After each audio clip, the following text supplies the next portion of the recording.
Super 7 के बाद अब बात करते हैं दिन भर की बड़ी खबरों की। पीएम मोदी आज गुजरात दौरे पर रहेंगे, जहां वो जूनागढ़ और सोनगढ़ में जनसभाएं करेंगे। तो वहीं पीएम आज गोवा में भी चुनावी प्रचार करेंगे। बात राहुल गांधी की करें तो वायनाड के बाद आज राहुल गांधी यूपी के अमेठी से अपना नामांकन भरेंगे, जहां उनके साथ सोनिया गांधी और प्रियंका गांधी भी मौजूद रहेंगी। बात दूसरे चरण के नामांकन की जाए तो आज से दूसरे चरण की 12 सीट के लिए नामांकन शुरू हो जाएंगे। वहीं सुप्रीम कोर्ट में राफेल सौदे पर अहम सुनवाई भी होगी, जिसमें कोर्ट केंद्र सरकार की प्रारंभिक आपत्तियों पर फैसला सुनाएगा। तो ये 4 बड़ी खबरें जिस पर न्यूज़ 18 राजस्थान अपनी पैनी नजर बनाए रखेगा।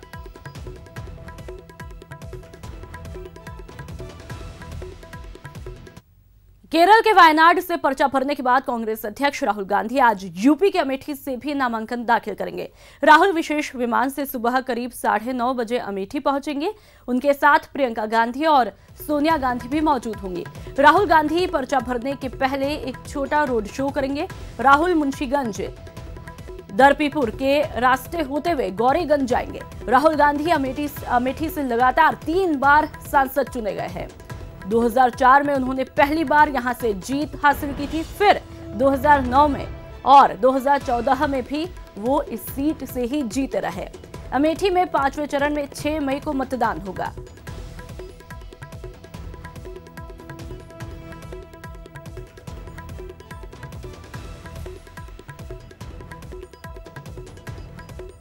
तो आज राहुल गांधी अमेठी के लिए अपना नामांकन दाखिल करेंगे। रोड शो भी आज उनका होना है और साथ ही उस दौरान उनकी बहन प्रियंका गांधी भी मौजूद रहेंगी, साथ ही सोनिया गांधी भी मौजूद रहेंगी।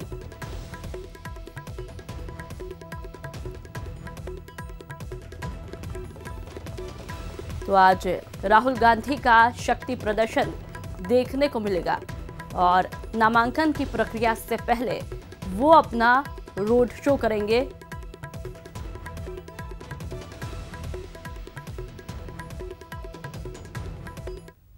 प्रदेश में लोकसभा चुनाव के लिए कांग्रेस ने अपने स्टार प्रचारकों की सूची मंगलवार को जारी कर दी। इस सूची में पार्टी अध्यक्ष राहुल गांधी, सोनिया गांधी, डॉक्टर मनमोहन सिंह और प्रियंका गांधी के साथ कुल 40 नेताओं के नाम है, जिसमें प्रदेश प्रभारी अविनाश पांडे के बाद 6ठे और 7वें स्थान पर मुख्यमंत्री अशोक गहलोत और डिप्टी सीएम यानी कि सचिन पायलट का नाम भी है।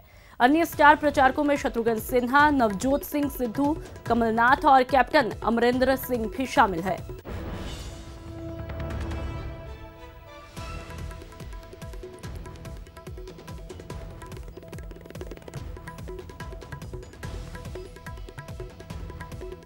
कांग्रेस प्रत्याशी ज्योति खंडेलवाल की उम्मीदवारी से संकट के बादल छट गए हैं। पिछले कई दिन से ज्योति के टिकट को बदलने की चर्चा थी, लेकिन अब ज्योति ने खुद इन खबरों पर विराम लगाया। न्यूज़ 18 राजस्थान से खास बातचीत में उन्होंने दावा किया कि अब कहीं कोई खतरा नहीं है। हमारे संवाददाता बाबूलाल धायल ने ज्योति खंडेलवाल से खास बातचीत की।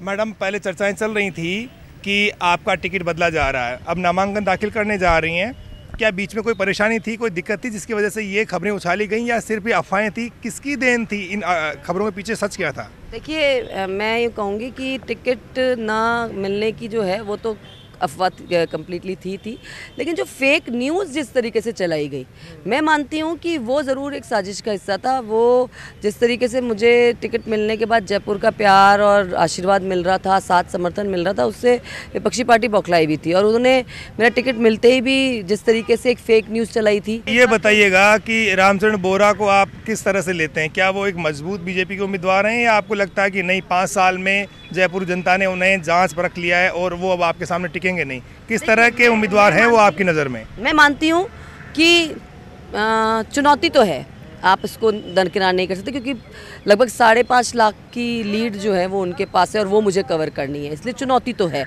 लेकिन मैं ये ज़रूर मानती हूँ कि उनके पास उपलब्धि के नाम पर जयपुर को बताने के लिए कुछ भी नहीं है, कि उन्होंने जयपुर शहर के लिए एज ए सांसद क्या किया वो उनके पास बताने के लिए कुछ भी नहीं है। सवाल तो आपसे भी लोग पूछेंगे कि मेयर रहते हुए आपकी उपलब्धि क्या है, तो आप क्या गिनाएंगी? बिल्कुल, ज़रूर ज़रूर।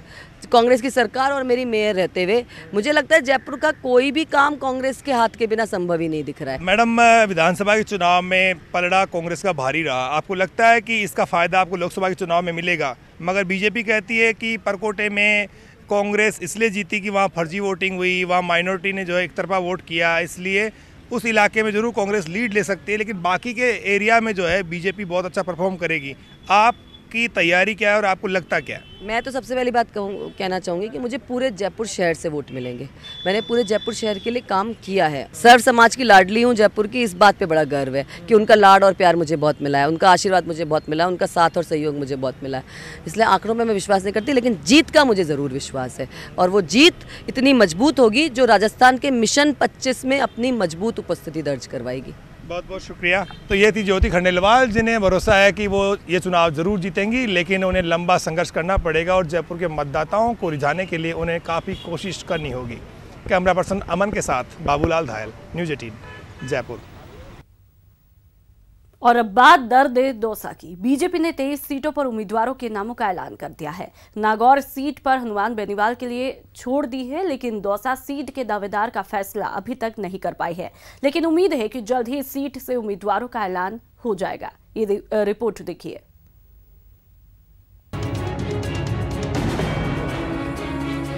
बीजेपी का दर्द दौसा, किरोड़ी का चलेगा सिक्का या हुड़ला की हैसियत भारी, दौसा में किसकी गलेगी दार। राष्ट्रीय अध्यक्ष जी लगातार प्रवास में होने के कारण हमने जो हमारा असेसमेंट था वो 2-3 लोगों के बारे में हमने दे दिया कि आप जिसके बारे में भी निर्णय करो कर लो, इसकी ये स्थिति है, अलग अलग स्थितियां हमने बता दी, उनके सामने रखी। ओम प्रकाश हुड़ला एक सीट और कई दावेदार, ऐसे में बीजेपी तय ही नहीं कर पा रही कि दौसा का उम्मीदवार किसे बनाया जाए। और तो और किरोड़ी लाल मीणा और ओम प्रकाश हुड़ला की अदावत में दौसा सीट का पेंच कुछ उलझ सा गया है।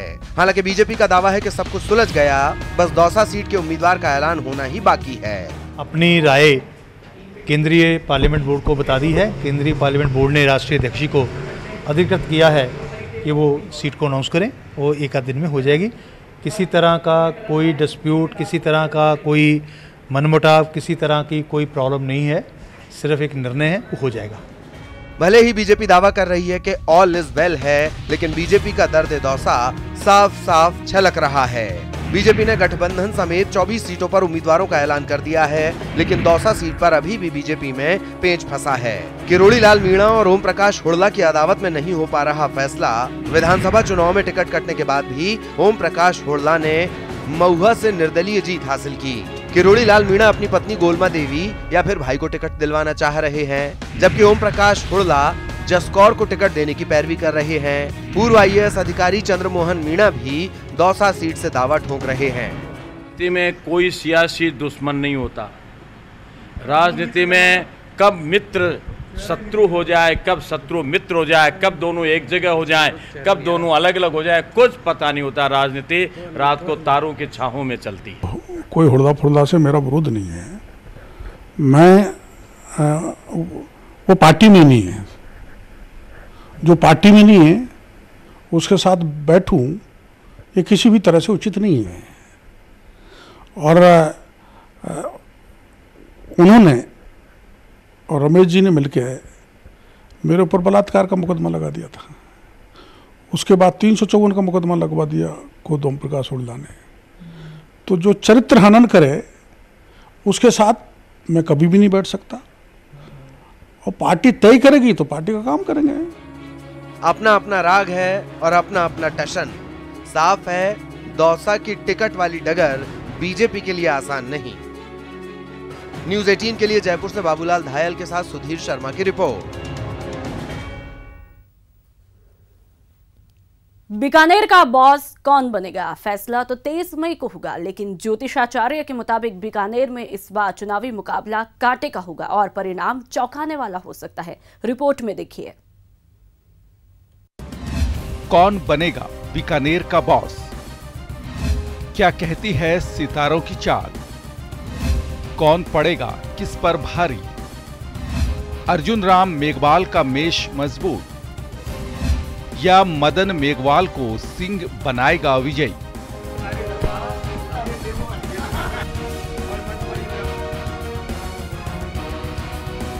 इस बार बीकानेर का रण बेहद खास है, क्योंकि मैदान में दो मौसेरे भाई आमने सामने हैं। बीजेपी के उम्मीदवार अर्जुन राम मेघवाल का मुकाबला कांग्रेस के मदन मेघवाल से है, लेकिन दोनों ही प्रत्याशियों में सियासत के लिहाज से किसके सितारे मजबूत हैं, पहले ये जान लीजिए। बीकानेर में दो बड़े अधिकारी चुनाव मैदान में हैं। कांग्रेस से मदन मेघवाल जी हैं तो बीजेपी से अर्जुन जी मेघवाल हैं। दोनों की तुलना करें तो मदन मेघवाल जी सिंह राशि दोनों में आती है, मदन जी और मेघवाल जी, तो उनकी राशि भी भारी है। और अर्जुन मेघवाल जी जो है वो मेष राशि में आ रहे हैं, तो अर्जुन मेघवाल जी के भी बृहस्पति उच्च का चल रहा है, तो बड़ी कांटे की टक्कर होती है। टक्कर जोरदार है, कांटे की है, लेकिन ज्योतिष के जानकारों की माने तो इस बार बीकानेर का परिणाम चौंकाने वाला होगा। देखना दिलचस्प होगा कि सितारों की चाल किसे संसद तक पहुंचाती है और किसके सितारे उसे हार के द्वार पर पहुंचाते हैं। चुनाव के नजदीक आते ही उम्मीदवारों की दिल की धड़कनें भी तेज हो रही है। उम्मीदवार जनसंपर्क कर रहे हैं और इसके साथ ही मान मनुहार के दौर में भी लगे हुए हैं। लेकिन अगर ज्योतिष और ग्रहों की माने तो इस चुनाव में बीकानेर सीट काफ़ी हॉट सीट रहेगी और इसके साथ ही इस चुनाव में जीत और हार का फासला भी काफ़ी कम रहेगा। ऐसे में देखने वाली बात यह होगी कि जब मतगणना का पिटारा खुलेगा तो किसकी राशि में जीत का सेहरा बनता है। कैमरामैन धीरज जोशी के साथ सतवीर सिंह राठौड़, न्यूज़ 18 बीकानेर। राजस्थान में 29 अप्रैल को होने वाले लोकसभा चुनाव के पहले चरण की 13 सीट के लिए मंगलवार को नामांकन का काम खत्म हो गया और आज से दूसरे चरण की 12 सीट के लिए नामांकन शुरू होगा।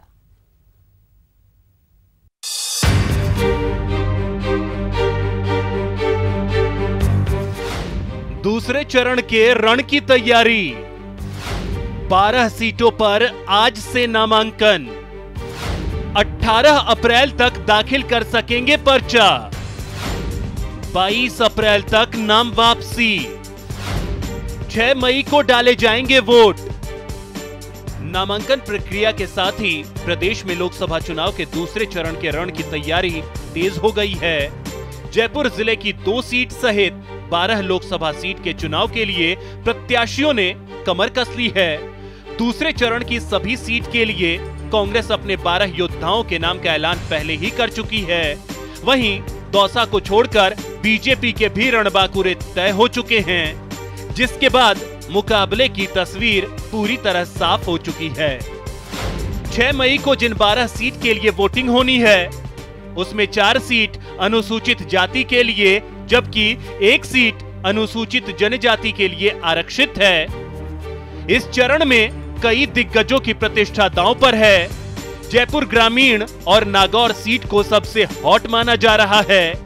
जयपुर ग्रामीण सीट पर केंद्रीय मंत्री राज्यवर्धन सिंह राठौड़ का मुकाबला कांग्रेस उम्मीदवार ओलंपियन कृष्णा पुनिया से है। वहीं नागौर सीट पर बीजेपी समर्थित आरएलपी के हनुमान बेनीवाल के सामने कांग्रेस की ज्योति मिर्धा की चुनौती है। जबकि बीकानेर में मौसेरे भाइयों बीजेपी के अर्जुन राम मेघवाल और मदन मेघवाल के बीच टक्कर होगी। जयपुर में बीजेपी उम्मीदवार रामचरण बोहरा और कांग्रेस की ज्योति खंडेलवाल में मुकाबला होगा। गंगानगर में कांग्रेस के भरत राम मेघवाल और बीजेपी के निहाल चंद के बीच मुकाबला होगा। चूरू में बीजेपी के राहुल कसवा का मुकाबला कांग्रेस के रफीक मंडेलिया से होगा। झुंझुनू में बीजेपी के नरेंद्र खींचड़ और कांग्रेस के श्रवण कुमार के बीच टक्कर है। सीकर में बीजेपी के सुमेधानंद सरस्वती और कांग्रेस के सुभाष महरिया के बीच मुकाबला होगा। अलवर में बीजेपी के बाबा बालकनाथ और कांग्रेस उम्मीदवार भंवर जितेंद्र सिंह के बीच मुकाबला होगा।